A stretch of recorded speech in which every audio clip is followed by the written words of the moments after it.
Hi there, and welcome to Insomnia Insight number 317. Hope you're doing really well.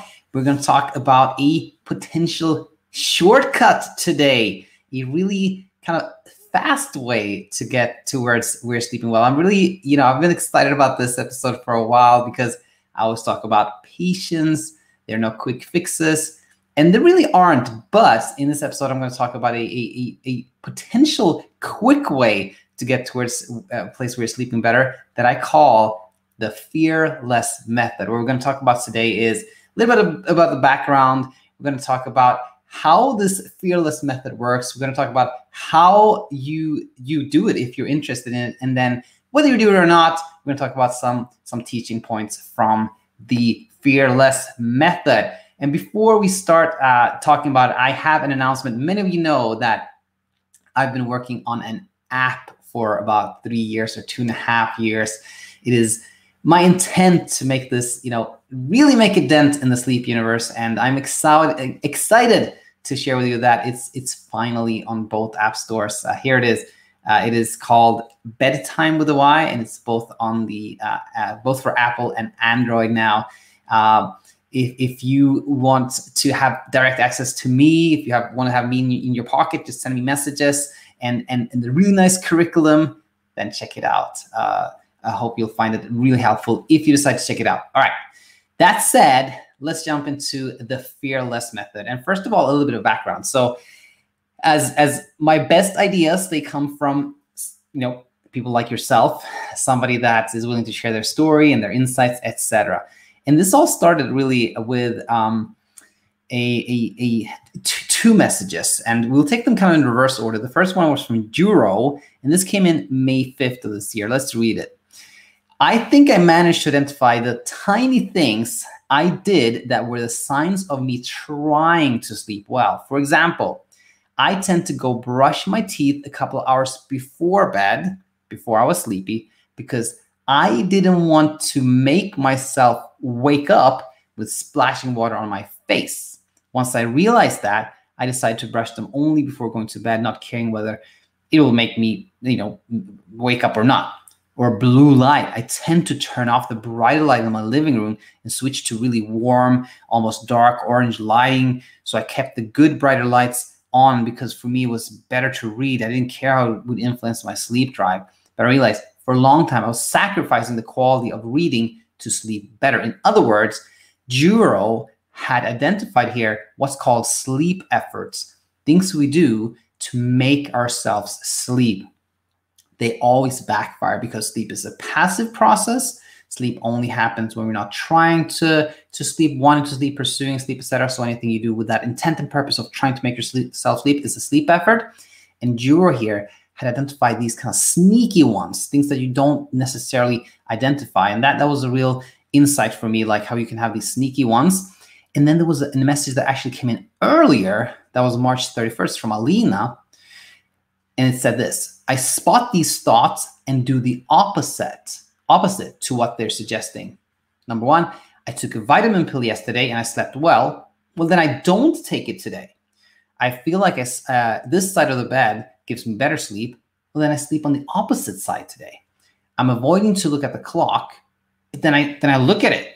Afraid that morning coffee will disrupt your sleep, just drink it. In other words, Alina here has identified sleep efforts, and she decided to do the exact opposite, like go in the opposite direction. If she thinks something maybe made her sleep, then she would not do it. If she thinks something disrupted her sleep, then she would do it. She would just do the complete opposite of what kind of her brain was kind of wanting her to do.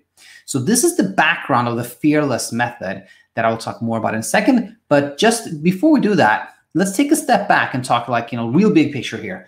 What is insomnia? Insomnia is really always driven by the fear of losing sleep.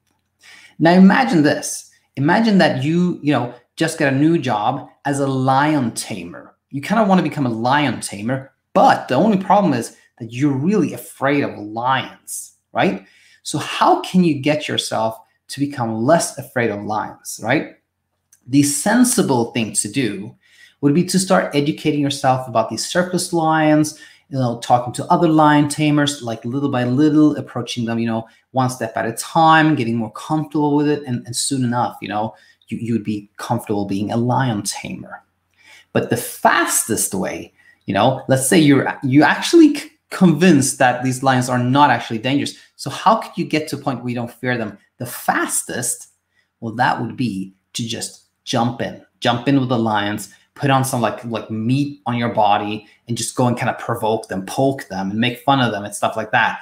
And when you see that they don't attack you, then you would very quickly, lose the fear of those lions. Now, here's the thing. Lions, they are a real threat. They're a real tangible threat. So I don't recommend anybody doing this, provoking a lion just to prove to yourself that they're not dangerous. But here's the thing. Insomnia is a perceived threat. Lack of sleep can actually not hurt you. It is not a real, tangible physical threat. The brain often gets confused, starts treating these perceived threats like lack of sleep as a real threat, trying to escape it, avoid it, fight it, etc. And that's when we get into trouble, because you cannot outrun sleeplessness. You cannot crush it. You cannot defeat it. And when those classical, the ways the way the brain tries to protect you from physical threats, when they don't work, that perceived threat seems really big. Like, oh, nothing works. The lack of sleep is a real tangible threat. I have to do more of it. So that's kind of where insomnia comes from. So you probably can see where I'm going now. The fearless method is a way of kind of jumping in with a lion, and provoking them. It's kind of like trying to really prove to yourself that lack of sleep is not a real threat very quickly. So how do you do that? How do you do that? What am I talking about? How do you conceptualize this? Well, it would be doing what Juro and Alina did. It would be something like this. Think of everything you do in an effort to make yourself sleep more, or to protect your sleep, to make sure you get enough sleep, those type of things, sleep efforts. That could be using a sound machine, or avoiding screens, or going to bed a little extra early, sleeping in, trying to get sleep when you can, avoiding blue light. Those are sleep efforts. And you would write down every sleep effort you can come up with. Like, really think of everything you do to protect your sleep.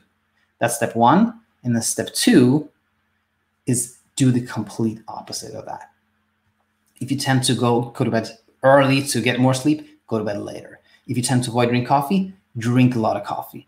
If you've taken melatonin, don't take it. Find the sleep efforts, number one. Number two, don't do them, or do the opposite of what your sleep effort is. And what's going to happen is, or what can happen, I should say, what can happen here is that in just, a few days or so, you have a night where you sleep pretty good, even when you're doing complete opposite of what your brain is telling you to do. And that can very quickly teach you that you don't have to be afraid of anything. You don't have to do anything to protect yourself. Lack of sleep is not a real threat, and you can have potentially a really quick path towards sleeping well. Okay, so now we covered, we covered the background. We covered like how the fearless method works, and now the next question is, should you do this or not? My opinion, my thought is that for most people, it's not the right thing to do. For most people, this is too anxiety provoking. It is too, too extreme. And what I think is the risk with this method is that you may produce so much anxiety that, you go for days with very, very little sleep, and then you just can't handle it. And then you say, no, forget about this. I'm going to go back to that, taking the melatonin and doing what I did before. And the problem there is that that thing has really backfired, because then it seems like evidence that it was a real threat. You had to protect yourself, right?